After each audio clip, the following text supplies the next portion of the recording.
A man and a woman are passionately kissing each other on the couch. As the woman takes her shirt off, another man, well-dressed and holding flowers in his hands, freezes in place at this terrible sight.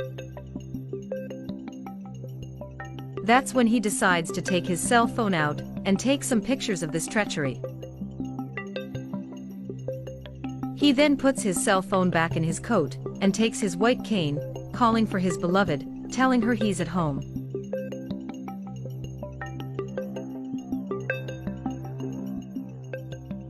He gently walks toward the woman.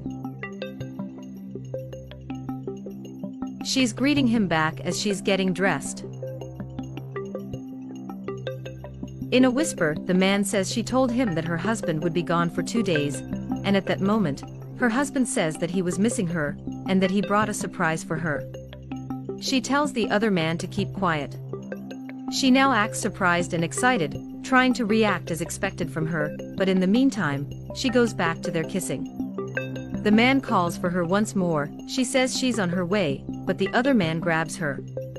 She now approaches her husband, telling him she missed him so, and greets him with a hug. She notices the roses and takes them, saying she loved the surprise.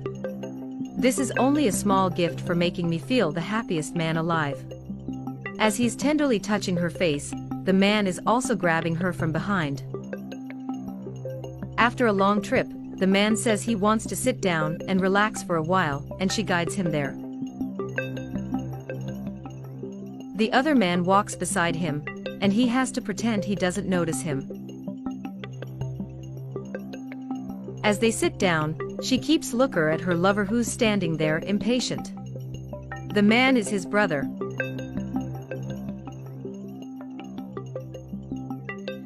He asked her how did it go, and she tells him that his brother was very helpful in handling things around the house, and that he took care of her. He's happy to hear that. She emphasizes how well he did. With one leg up on his, and touching his hand, she tells him she missed him, but her face indicates the contrary. As the couple sits there, the man gestures to the door, goes towards it and knocks.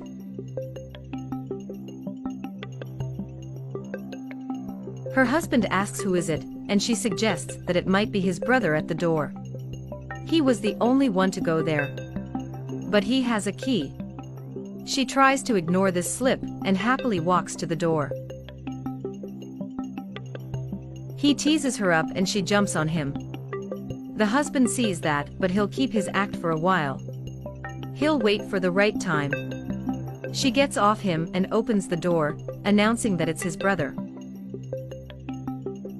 The man walks inside, acting surprised to see his brother there on the couch. He sits next to his brother. He says that he should have told them he was coming home, so that they had prepared a more warm welcome. He praises his brother for those words and tells them that he has a surprise for them. His wife is excited, but his brother seems suspicious. He tells them that they will spend 3 weeks at his country house. She says she would rather go just the two of them, but his family is her family. The man doesn't seem too sure about this, but his brother starts tapping on his legs to hurry him up to pack his things. His wife doesn't know what clothes she should take. Her husband warns her that the days there are uncertain, it can be cold or hot there. He suggests that she should pack all of her things and take them. She agrees. She says she'll pack all of her things and goes to her room, but not before giving a goodbye kiss to her lover. The man tells his brother the same thing. He should pack all of his clothes just to make sure. His brother thinks this surprise is a little odd. You didn't like it. I did. And he tells his brother to start packing too. The husband is devastated by this betrayal.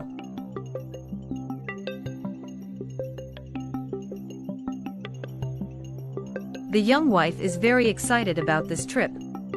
As she's packing all of her things as suggested, her lover knocks on the door and goes in. He takes her from behind. He says that she's a mean woman who likes to seduce brothers. But she tells him that she likes him better, that the blind man is a weight on her life.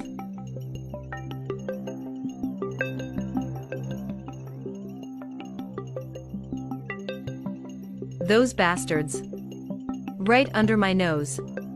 His wife hears the noise from the white cane and asks if he's all right, but he tells her that it was just the sound of it falling to the ground.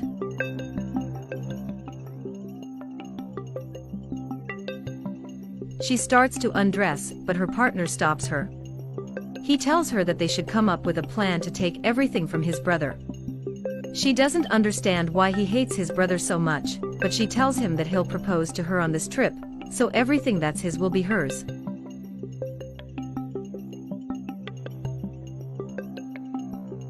I am the one who deserves to be this rich. Why does a blind man needs all this money? He believes he's better than his brother. He also thinks that his brother will ask her to marry him, so that's why they should come up with a plan already. The husband walks to the door and tells his wife that he'll leave to buy something. She says she'll be ready when he comes back.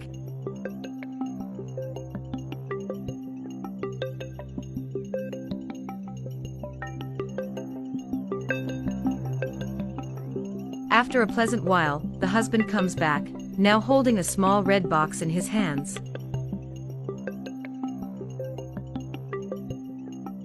He goes back inside, looking around. He puts the box on the table and covers it with a small piece of cloth.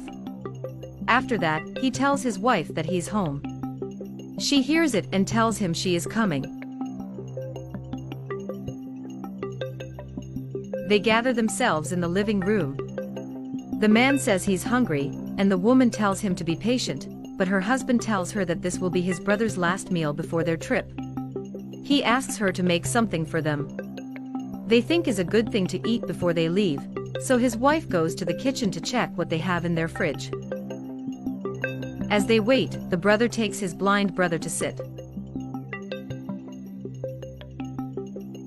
He sits beside him and says that's a beautiful day outside.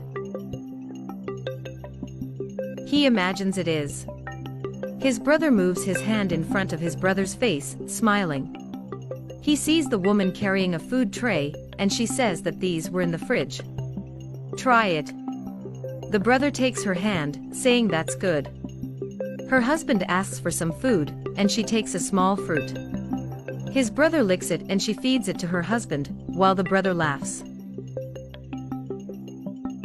She gestures for him to stop, and she feeds him another one.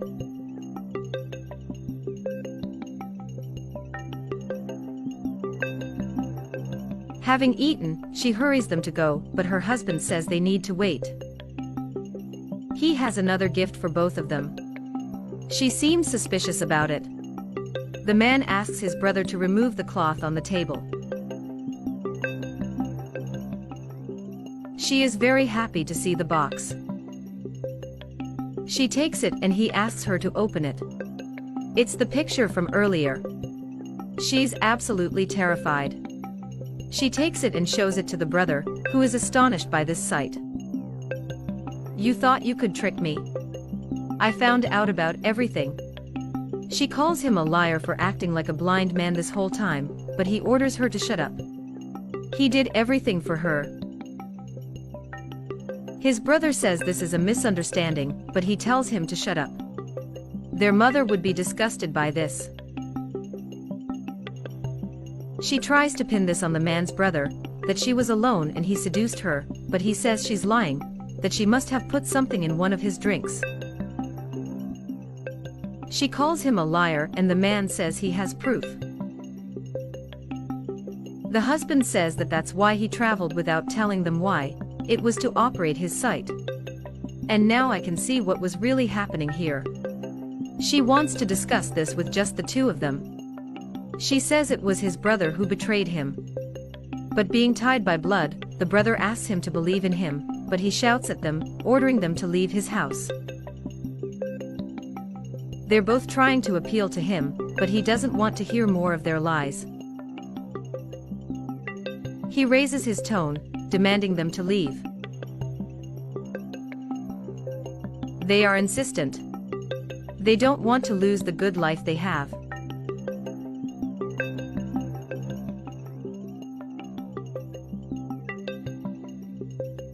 Are you really going to put your own blood out of the house? You are my brother no more. And he hurries him out of the house. When the man opens the door, he takes the bags with their clothes and throws them out.